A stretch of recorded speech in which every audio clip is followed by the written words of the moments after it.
इससे पहले मैं आपको बता दूं कि हमने वीडियो के जरिए पूरी जानकारी देने की कोशिश करी है, इसलिए वीडियो को प्लीज पूरा देखें। बट अगर फिर भी आपका कोई सवाल अधूरा रह जाता है तो आप हमसे कमेंट करके भी पूछ सकते हैं। दोस्तों, आपको पता ही है कपूर एक ऐसी चीज है जो हर घर में इस्तेमाल की जाती है और बिजनेस के हिसाब से काफी प्रॉफिट वाली भी है। इसलिए आज के वीडियो में मैं आपको बताऊंगा कि कपूर का बिजनेस कैसे शुरू कर सकते हैं, कपूर बनाने के लिए कौन सी मशीन की जरूरत पड़ती है, मशीन की कीमत क्या है, कहाँ से हम इस मशीन को खरीद सकते हैं, इसे बनाने में कौन सा मटेरियल लगेगा और मटेरियल कितने का मिलेगा, टोटल लागत कितनी आएगी, कितना मुनाफा होगा, कैसे बाजार में बिकेगा। इस वीडियो को लास्ट तक देखिएगा, आपको सारी जानकारी मिल जाएगी। कपूर का मैन्युफैक्चरिंग करने के लिए आपको fully automatic Kapoor making machine खरीदनी होती है। दोस्तों, इसे हम ट्रांसपोर्ट के जरिए बड़ी आसानी से मंगा सकते हैं। हमें बस सप्लायर से बात करनी होती है, फिर वो आपके लिए मशीन ट्रांसपोर्ट के जरिए आपके पास भिजवा देता है। और दोस्तों, मशीन के इंस्टॉलेशन में भी कोई प्रॉब्लम नहीं होती है। इसे हम किसी घर के कोने में इंस्टॉल कर अपना बिजनेस शुरू कर सकते हैं। मशीन के रख रखाव और मेंटेनेंस की भी कोई ज्यादा जरूरत नहीं है।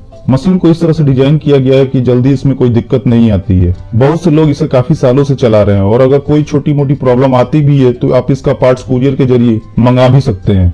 ये मशीन सिंगल फेज से चलती है, इसका मतलब हम घर में जो इलेक्ट्रिसिटी यूज करते हैं हम उसके जरिए भी इस मशीन को चला सकते हैं। और ये मशीन 1 घंटे में 10 से 12 किलो कपूर का उत्पादन बड़ी आसानी से कर देती है। दोस्तों, कपूर बनाने के लिए हमें बाजार से कपूर की रॉ मटेरियल खरीदनी होती है, जिसे हम कपूर पाउडर या कम्फोर पाउडर कहते हैं। बाजार में भी यह पाउडर आसानी से उपलब्ध है। आप अपने नजदीक के बाजार में जाके किसी भी किराना होलसेलर से अगर कम्फोर पाउडर के बारे में पूछेंगे, वो आपको इसकी जानकारी दे देगा। इस मशीन में पाउडर डालने के लिए कीप जैसी जगह बनी होती है।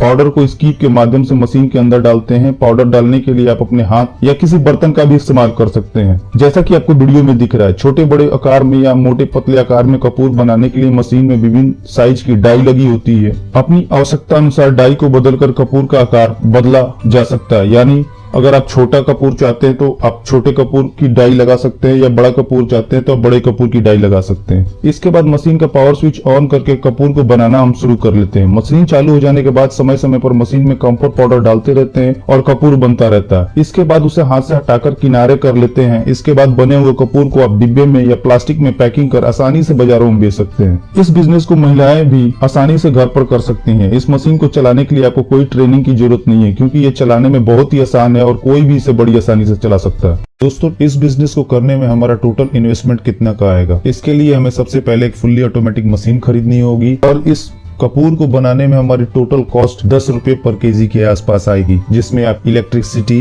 आपका लेबर कॉस्ट और सारे दूसरे कॉस्ट इंक्लूड है। दोस्तों, रॉ मटेरियल का प्राइस थोड़ा ऊपर नीचे हो सकता है। चलिए दोस्तों, अब इसके प्रॉफिट रिपोर्ट को देखते हैं। इसलिए हमारा पर केजी प्रॉफिट 90 रुपए के हिसाब से हो गया। ये मशीन प्रति घंटे 10 से 12 किलो कपूर का उत्पादन करती है। अगर हम 8 घंटे भी इस मशीन को पूरे दिन में चलाते हैं तो इसका मतलब हम 80 किलो कपूर का उत्पादन बड़ी आसानी से कर सकते हैं। इसके बाद से टोटल प्रॉफिट इन 1 डे, एक दिन में हमारा 7200 रुपीज का प्रॉफिट आएगा, जिसमें हमने अदर सारे खर्चे निकाल दिए 1500 रुपीज। 1500 रुपीज अदर खर्चे निकालने के बाद भी हम नेट इनकम 5700 रुपए के आसपास कमा सकते हैं, जो हमारी एक दिन की इनकम है।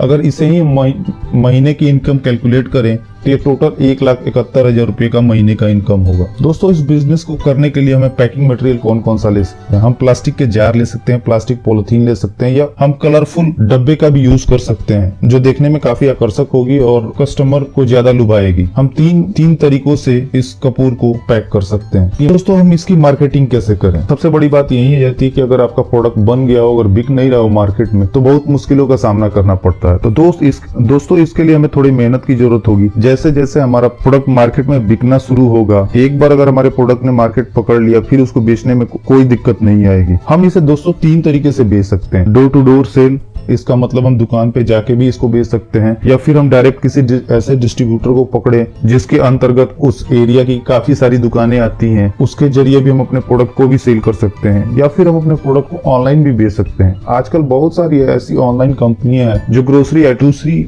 सारी वस्तुएं भी ऑनलाइन बेचती हैं, जैसे फ्लिपकार्ट, स्नैपडील, ईबे, अमेजॉन, ऐसी बहुत सारी और भी साइटें हैं जो इन वस्तुओं को अपने साइट्स पर। दोस्तों, आपको इस बिजनेस से जुड़ी कोई भी इंफॉर्मेशन चाहिए तो आप हमसे कमेंट करके भी पूछ सकते हैं। दोस्तों, इस वीडियो में इतना ही। उम्मीद करता हूं कि आपको वीडियो जरूर पसंद आई होगी, तो प्लीज वीडियो को लाइक और शेयर करना ना भूलें और चैनल को सब्सक्राइब कर लें, ताकि नए नए बिजनेस आइडियाज पहुंचे सबसे पहले आपके पास।